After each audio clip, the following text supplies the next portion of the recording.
अस्सलाम वालेकुम। वेलकम करता हूँ आपको आपके अपने यूट्यूब चैनल हयात कैलीग्राफी पर और उम्मीद करता हूँ कि आप सब खैरियत से होंगे।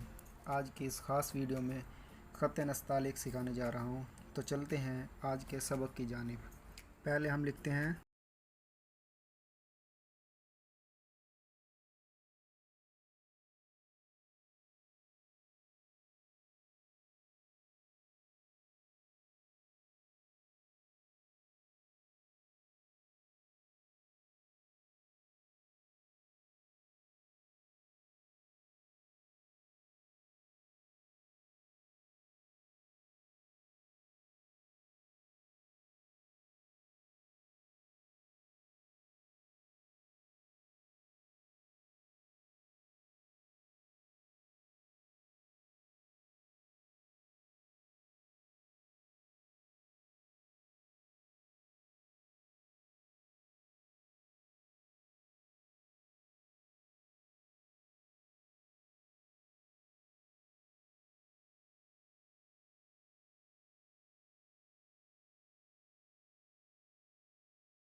जो कत का झुकाव वो इस तरफ होना चाहिए, इस तरफ।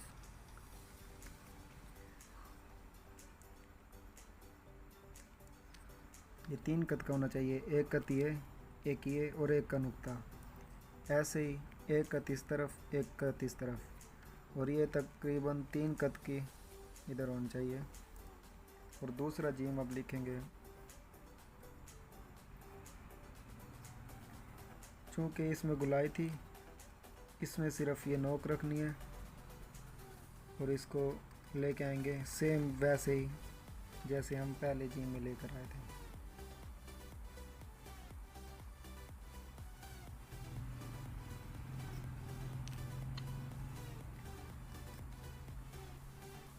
ये भी 3 कत का ही होना चाहिए, एक कत ये, एक ये और एक ये। ऐसे ही एक ये दरमियान में रहेगी ये।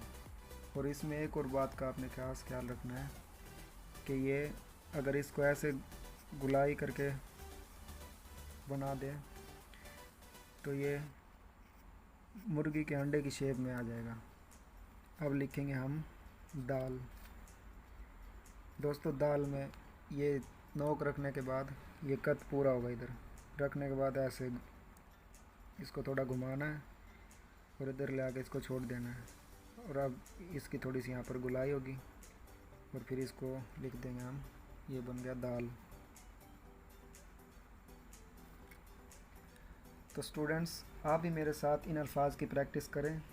सिर्फ वीडियो देखने से आपको लिखना नहीं आएगा, लिहाजा इसके लिए आपको प्रैक्टिस करनी होगी। और जितनी प्रैक्टिस करेंगे उतना ही सफाई के साथ आप लिख सकेंगे। मेरा मकसद ये है कि ख़त नस्तालिक को आसान तरीन तरीक़ों के साथ आप तक पहुंचा सकूं, ताकि आपको लिखने में दुश्वारी पेश ना आए। और अगर आपको कुछ समझ ना आए तो सबक के हवाले से तो आप मुझे कमेंट में पूछ सकते हैं। तो हम बढ़ते हैं अपने अगले सबक की तरफ, जो कि है रे।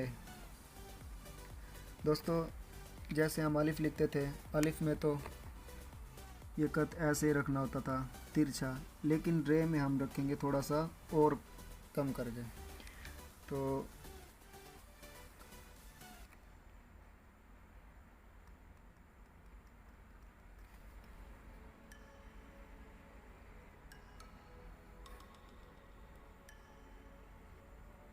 कलम की नोक के साथ इसको थोड़ा सा फिल करेंगे और ये बन गया रे। रे, दाल और वाव भी इन्हीं की तरह लिखा जाता है, तो हम वाव भी अभी इसी सबक में लिखेंगे। एक कत जैसे हमने दाल लिखते हुए एक कत रखा था, तो वैसे ही एक कत हम यहाँ पर रखेंगे और इसको लेके आएंगे ऐसे, जैसे नुक्ते को तिरछा करते हुए लिखेंगे हम, और इसको यहाँ पर मिला देंगे।